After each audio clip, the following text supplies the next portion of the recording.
Hello everybody, and welcome to the sanctuary here at First Presbyterian Church in Evansville, Indiana. Today we're going to spend some time with our beautiful 1997 David Sutherland Harpsichord, which was purchased about 3 years ago from the estate of our dear friend Helen Skugedal-Reid. She commissioned this instrument in 1997 from David Sutherland, a very renowned historical instrument maker in Ann Arbor, Michigan, who worked closely with the university there, and he had an extensive shop and made many beautiful harpsichords. This one is modeled after one which he thoroughly refurbished and repaired and restored, which I believe dates from around 1680. It's an Italian-style instrument. It's kind of thin and narrow, and it's got these smaller legs and quite a thin wooden frame. It's maybe no more than half an inch. It's made of solid cherry. The soundboard is cypress, and I forget exactly what wood the keys are made of. I'm just checking here to make sure that the stream is working for us today, and it does seem to be, so I'm going to put that away and forget about it. Today we're going to spend some time with music from England written around the time, from maybe 100 years before this instrument was, the original of this instrument was made in Italy. In England, in the late 16th century and early 17th century, the more common instrument was the virginals, but it was plucked. Also in common use was the clavichord, and the virginals and clavichord were very mild sounding instruments, presumably much like this one. There are examples which exist to this day. So I thought it'd be fun to find some of this music and play it for you. Many of the composers are very dear to my heart, Orlando Gibbons, William Byrd, and so on. But the first piece I'm going to play is actually an anonymous piece from the mid-16th century, and it's called The Short Measure Off My Lady Winkfield's Round. So this is the earliest piece of what we consider to be idiomatic keyboard music from England, dating from the mid-1500s. There's not really much to say, except that in the original, of course, there are no bar lines, and everything's written out in full. So, the short measure of My Lady Winkfield's Round. Now, a round means that there's a melody which comes back again and again, and you'll spot that.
So there we have it, one of the very earliest pieces of keyboard music written for the virginals and harpsichord precursors, which survives in England.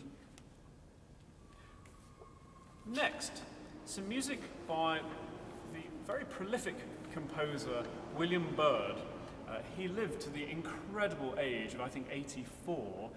He was born somewhere around 1542 or 43, we're not exactly sure, but he died in 1623. So he was very close to, if not more than 80, which is quite extraordinary to think of in the late 16th century. He was a very well-renowned composer and wrote lots and lots of choral music, music for viols, music for keyboard, and he was also a prominent publisher. He and his teacher Thomas Tallis had the monopoly on publishing music in London at the time, so they did okay, but it was a time of tremendous upheaval of religion and changing over from Catholicism to non-Catholicism and back to Catholicism under Queen Mary, and then back to Protestantism under Queen Elizabeth. And Byrd definitely did suffer. Much of his music survives and comes to us through the monumental Fitzwilliam Virginal Book. It's a collection of 271 pieces written out and compiled in the early 1600s, I think 1607, 1609. So everything in it was written before then, and it features Dr. John Bull, it features William Byrd, and many other prominent composers of the time. The Pavana, the Earl of Salisbury, this is a sad kind of slow dance in three, and it was one of the very first pieces which I remember learning actually on the piano, sort of once I remember the pieces which I learned. And of course it sounds absolutely beautiful on our harpsichord here. So this is the Pavan for the Earl of Salisbury.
You might have noticed I misspoke. That one, of course, is in 2, not 3. The following piece, the Galliard, which I'm about to play, is in 3.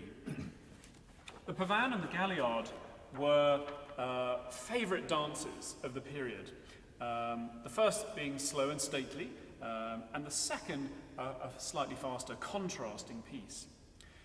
Generally, they contain three sections each. Sometimes repeated. So the Galliard, which I'm about to play, is a bit more lively and upbeat, and often has a bum, ba, bum, bum, ba, bum, bum, bum, ba, ba, with a built-in hemiola, which you'll hear as we go along. The other thing which the composers write in is a lot of ornamentation. What I tend to do is I tend to leave out the ornamentation the first time through and then add it the second time through to create just a little bit of variation within each section. So here is a Galliard by William Byrd.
And those two pieces by William Byrd come from the other main collection through which this music comes, which is called Parthenia, which I believe Byrd published himself. And again, it contains the music of many composers.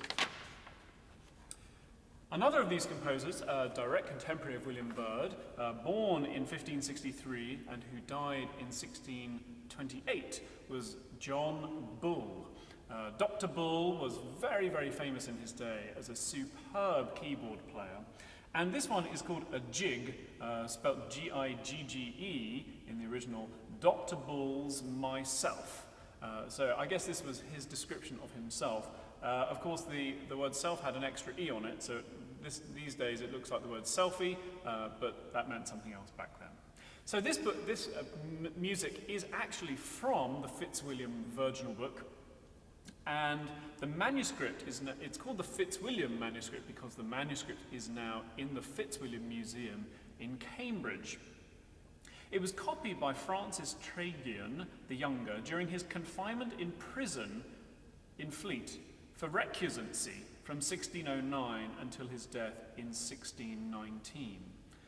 Recusancy means that he was a Catholic who refused to change his faith over to the Protestant faith founded by Henry VIII.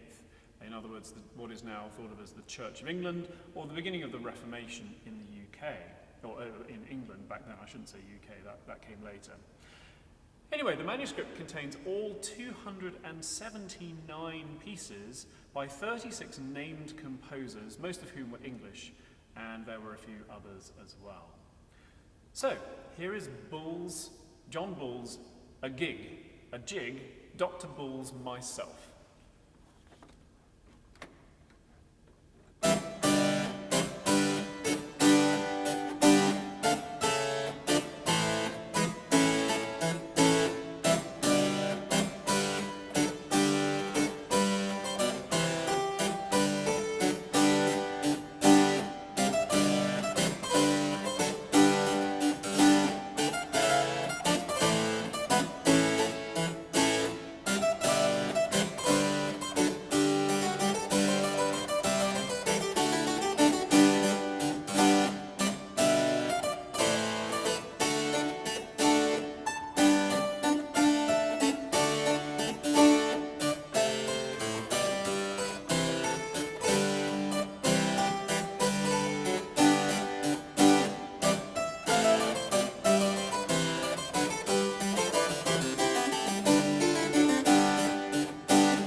I think I would have enjoyed meeting Dr. John Bull. He sounds like a very fun character. Now, turning to some keyboard music by Giles Farnby. And what this demonstrates is a little set of variations on a common folk song of the day. The songs themselves were so well known by the composers that they didn't actually write them out at all, and they just started with variation 1. So what I thought I would do is actually play a pared down version of this with no ornamentation, as far as I can tell what the original tune was. And the tune is called Tell Me Daphne.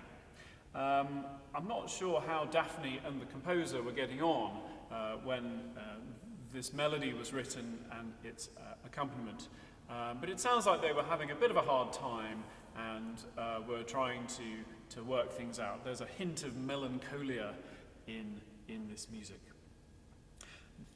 The source, again, is the Fitzwilliam Virginal Book, so this music was definitely written before 1609. Giles Farnby himself was born in 1565 and died in 1640.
You may have noticed towards the end there, what sound like wrong notes to us, but were specifically composed and referred to as false relations. So you might have a minor chord in one voice.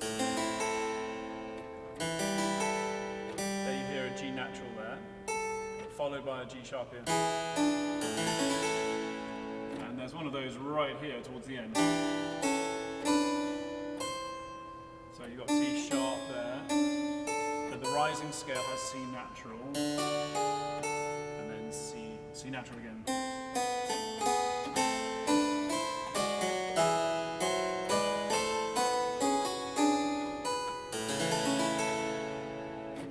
And oftentimes this was used for very expressive purposes.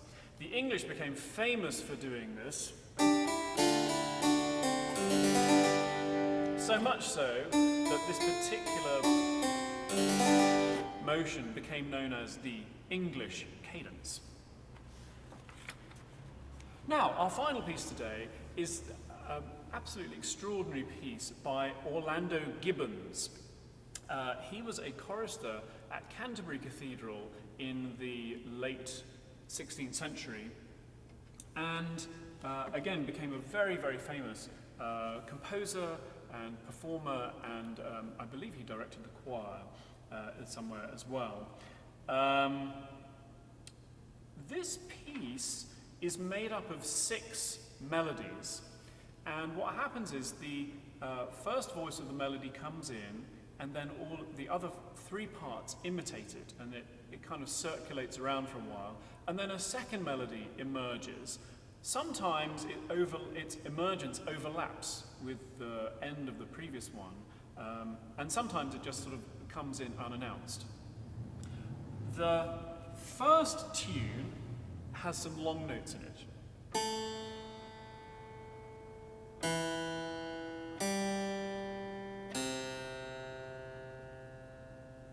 Is the initial tune, and then that takes off, other voices follow. The second sound, the second melody is this.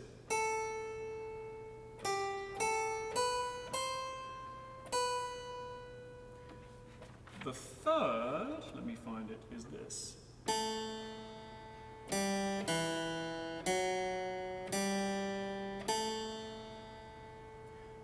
And the third one kind of takes off and has a life of all of its own as well. And then the piece kind of almost comes to a halt before the fourth tune comes in.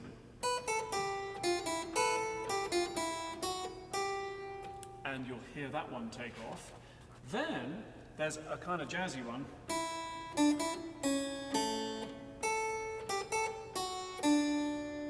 You'll hear that one. And finally, the sixth melody that gets this imitative point treatment sounds like this. Which brings the piece to a close. So here we are, Orlando Gibbon's quite famous and fabulous Fantasia in 4 parts, combining, using all 6 of these melodies.